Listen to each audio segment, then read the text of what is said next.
Oke, selamat datang di pembahasan mendalam kita. Hari ini kita mau bongkar sesuatu yang mungkin personal banget ya buat Anda, terutama yang sudah mulai masuk usia 40-an. Pernah nggak sih ngerasa ada dua tamu tak diundang yang kayaknya datang sepaket? Diabetes dan hipertensi. Dan ini sama sekali bukan kebetulan loh. Sumber-sumber yang kita bahas, terutama dari buku Diabetes and Hypertension dan Blood Pressure Disorders and Diabetes Mellitus, itu menyebut keduanya epidemi modern. Keduanya punya hubungan yang, simbiosis mutualisme yang berbahaya gitu. Betul, punya salah satu saja katanya bisa menaikkan risiko kena yang satunya lagi sampai 2 kali lipat. Jadi misi kita hari ini jelas. Kita akan bedah 5 kebiasaan harian paling fundamental yang terbukti secara medis. Bukan cuma buat mencegah, tapi juga melawan keduanya secara bersamaan. Dan kita akan gali kenapanya. Penting sekali kita bahas ini sebagai satu kesatuan, karena saat diabetes dan hipertensi ini berkolaborasi, risiko penyakit jantung, stroke, gagal ginjal itu meroket drastis. Ini kan pembunuh utama di seluruh dunia. Nah, yang menarik dari sumber-sumber ini adalah karena akar masalah keduanya ternyata tumpang tindih, strategi perlawanannya pun bisa kita satukan, jauh lebih efisien. Oke, nah ini yang bikin saya penasaran. Mari kita bedah akarnya dulu. Apa sih sebenarnya benang merah antara gula darah tinggi dan tekanan darah tinggi menurut sumber-sumber ini? Di mana titik temunya?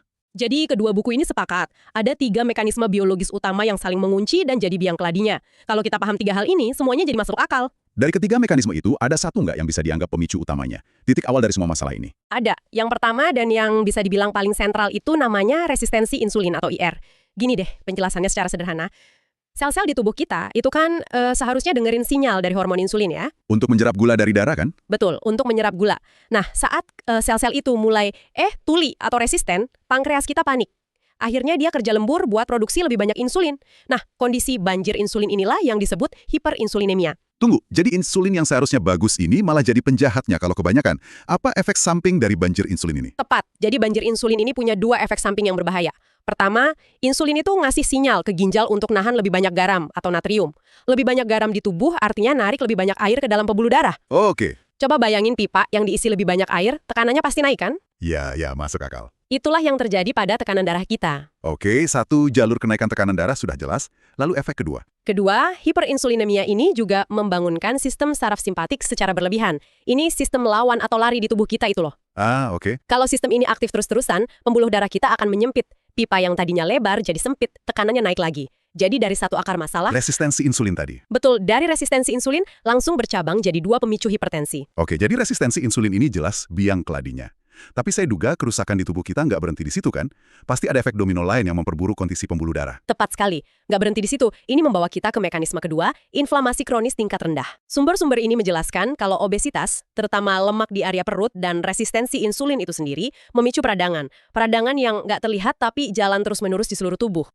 Ini seperti ada api kecil yang menyala konstan di dalam pembuluh darah kita, pelan-pelan merusak lapisannya. Api kecil yang merusak lapisan pembuluh darah.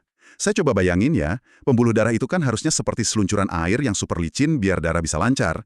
Berarti peradangan ini bikin seluncuran itu jadi kasar dan rusak. Analogi yang sempurna. Dan kerusakan itulah mekanisme ketiga yang disebut disfungsi endotel. Endotel itu nama lapisan super licin di bagian dalam pembuluh darah tadi, gula darah yang tinggi dan api peradangan tadi merusak lapisan ini. Akibatnya, produksi zat vital bernama nitrit oksida menurun drastis. Padahal itu yang bikin elastis ya. Betul sekali. Padahal, nitrit oksida inilah yang membuat pembuluh darah kita rileks dan elastis. Tanpa zat ini, pembuluh darah jadi kaku dan sempit, tekanan darah pun terkunci di level tinggi.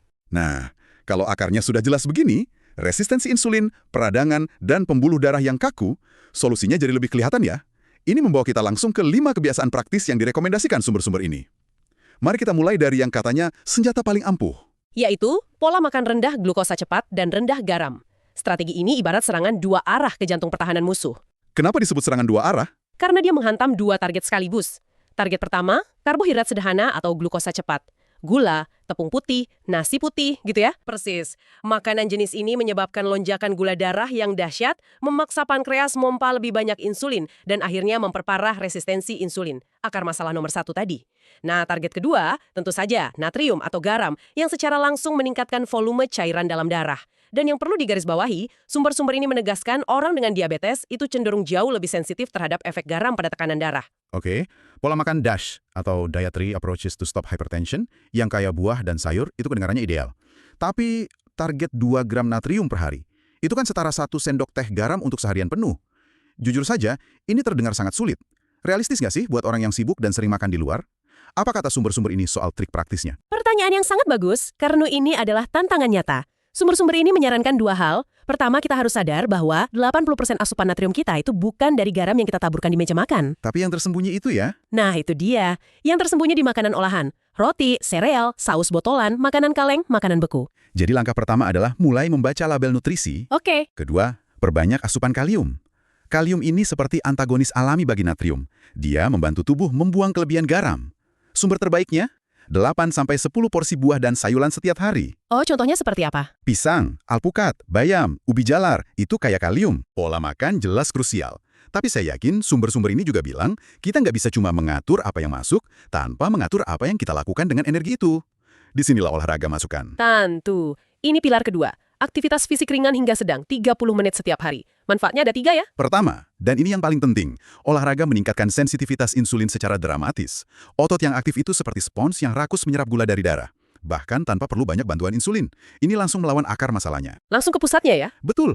Kedua, aktivitas aerobik teratur seperti jalan cepat terbukti bisa menurunkan tekanan darah sistolik sekitar 4 hingga 9 mmHg. Wow, 4-9 poin itu signifikan. Itu efeknya bisa setara dengan beberapa jenis obat hipertensi dosis rendah loh.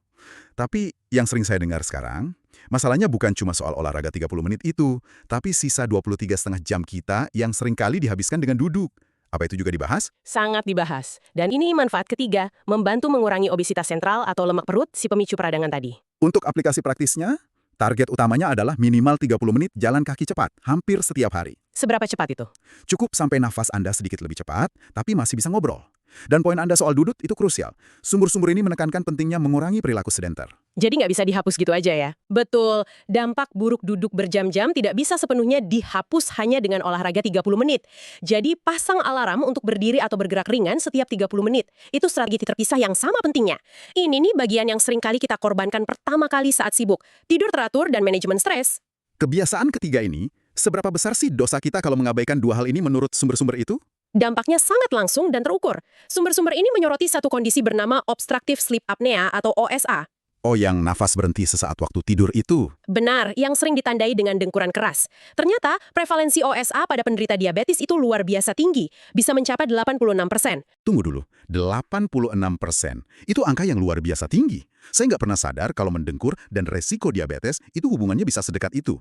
Ini benar-benar mengubah cara pandang kita soal tidur berkualitas. Betul.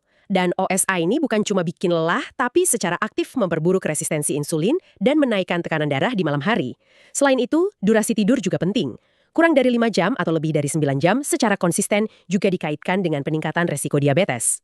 Lalu stres. Nah, stres kronis dan kurang tidur itu seperti menekan tombol on permanen pada sistem saraf simpatik lawan atau lari tadi. Detak jantung naik, pembuluh darah menyempit, dan hormon stres yang keluar juga meningkatkan resistensi insulin. Ini lingkaran setan yang sempurna. Stres bukan menghilangkannya ya, tapi mengelolanya dengan baik. Betul, dikelola. Mungkin dengan beberapa menit latihan pernafasan, atau menyediakan waktu tenang, dan yang penting waspada gejala OSA. Kalau Anda mendengkur keras dan selalu lelah saat bangun, ada baiknya konsultasi ke dokter. Ini memunculkan pertanyaan reflektif. Kita sering terobsesi dengan diet dan hitungan kalori, tapi apakah kita sudah memberikan perhatian yang sama seriusnya pada kualitas istirahat kita? Pertanyaan bagus. Oke, kita sudah bahas makanan, sekarang minumannya. Seringkali kita sangat hati-hati dengan apa yang kita makan, tapi lupa kalau gula cair dari minuman bisa sama berbahayanya. Ini kebiasaan keempat, hidrasi cukup dan hentikan minuman manis. Sumber-sumber ini sangat keras soal bahaya sugar sweetened beverages atau SSB, minuman berpemanis ya. Betul, ini termasuk soda, minuman buah kemasan, teh manis, dan sejenisnya. Gula dalam bentuk cair itu diserap tubuh super cepat, menyebabkan tsunami glukosa dan insulin. Ini seperti menyiram bensin ke api resistensi insulin. Mengurangi SSB saja terbukti bisa menurunkan tekanan darah secara signifikan. Dan ini jebakan Batman-nya kopi-kopi kekinian ya, yang sirup gulanya seringkali lebih banyak dari kopinya sendiri. Kalau alkohol bagaimana? Alkohol juga perlu diwaspadai. Konsumsi lebih dari 3 gelas per hari secara rutin bisa menaikkan tekanan darah. Jadi rekomendasinya jelas. Jadikan air putih minuman utama, lakukan eliminasi sadar terhadap minuman manis dari rutinitas Anda. Dan untuk alkohol? Tidak lebih dari 2 gelas per hari untuk pria dan 1 gelas untuk wanita. Ini mungkin perubahan termudah dengan dampak terbesar loh. Hanya dengan mengganti 1 kaleng soda atau 1 gelas es teh manis dengan air putih setiap hari, Anda sudah memberikan kemenangan besar bagi metabolisme tubuh Anda. Oke, keempat kebiasaan tadi adalah soal melakukan. Kebiasaan kelima dan terakhir ini sepertinya soal mengetahui. Kita tidak bisa memperbaiki sesuatu kalau kita tidak tahu angkanya kan? Lakukan pemantauan mandiri di rumah. Tepat sekali. Poin ini sangat ditekankan terutama dalam buku Blood Pressure Disorders in Diabetes Mellitus. Pengukuran tekanan darah di rumah atau HDPM terbukti lebih unggul dan lebih prediktif untuk risiko kardiovaskuler dibandingkan pengukuran sesekali di klinik. Lebih unggul? Kenapa bisa begitu? Alasannya karena ini membantu mendeteksi fenomena berbahaya yang disebut masked hypertension atau hipertensi terselubung. Wow, masked hypertension. Jadi ada kemungkinan kita merasa aman karena hasil cek di dokter bagus, padahal dalam kehidupan sehari-hari tekanan darah kita sebenarnya tinggi. Ini agak menakutkan, sekaligus penting banget untuk diketahui. Sangat penting, dan kondisi ini ternyata sangat umum pada penderita diabetes. Prevalensinya bisa 29–47%. Tanpa pengukuran rutin di rumah, musuh dalam selimut ini tidak akan pernah terdeteksi. Wah, sumber-sumber ini bahkan memberikan target spesifik untuk pengukuran di rumah bagi penderita diabetes, yaitu di bawah 125 mmHg untuk tekanan sistolik. Lebih ketat dari target di klinik. Selain tensi, apalagi yang perlu kita pantau sendiri di rumah? Berat badan, dan yang tidak kalah penting, lingkar pinggang. Seperti yang kita bahas, lemak perut adalah pabrik peradangan kronis yang jadi jembatan antara diabetes dan hipertensi. Oke, jadi aplikasi praktisnya. Miliki tensimeter digital yang terkalibrasi, ukur 2 kali sehari di waktu yang sama pagi dan sore. Lalu catat, timbang berat badan dan ukur lingkar pinggang seminggu sekali. Jadi ini mengubah posisi kita dari sekedar pasien menjadi manajer aktif kesehatan kita sendiri ya. Kita datang ke dokter bawa data, bukan cuma keluhan atau ingatan. Persis, Anda menjadi mitra aktif bagi dokter Anda. Ini benar-benar mengubah dinamika pengelolaan kesehatan Anda. Luar biasa. Ini benar-benar sebuah kerangka kerja yang jelas. Mari kita rangkum 5 kebiasaan ini sebagai penutup. Pola makan bijak, kurangi gula cepat dan garam tersembunyi. Perbanyak kalium dari sayur dan buah. Bergerak aktif. Bukan hanya 30 menit jalan cepat, tapi juga kurangi waktu duduk sepanjang hari. Tidur dan tenang. Jaga kualitas tidur 7–8 jam dan kelola stres untuk menenangkan sistem saraf Anda. Hidrasi bersih. Jadikan air putih sebagai minuman utama, waspadai gula cair. Monitor mandiri. Ukur dan kenali angka-angka tubuh Anda, tekanan darah, berat badan, lingkar pinggang. Pesan terkuat dari semua sumber yang kita bahas sebenarnya sederhana. Intervensi gaya hidup bukanlah pelengkap terapi obat. Intervensi gaya hidup adalah fondasinya. Obat bekerja jauh lebih baik di atas fondasi yang kokoh. Risiko terbesar bukanlah penyakitnya, tapi kelambanan kita untuk bertindak. Perubahan kecil yang konsisten akan memberikan dampak yang sangat besar. Itu rangkuman yang sangat kuat. Nah, ini sebenarnya memunculkan satu pertanyaan penting ya, buat Anda renungkan. Mengingat pengukuran tekanan darah di rumah bisa sangat berbeda dari di klinik, dan adanya fenomena seperti masked hypertension, sudahkah Anda benar-benar memahami profil risiko unik Anda? Informasi penting apa tentang kesehatan Anda yang mungkin saat ini tersembunyi dari pantauan sesekali di ruang dokter? Yang sebenarnya hanya bisa Anda ungkapkan sendiri melalui pemantauan rutin di rumah.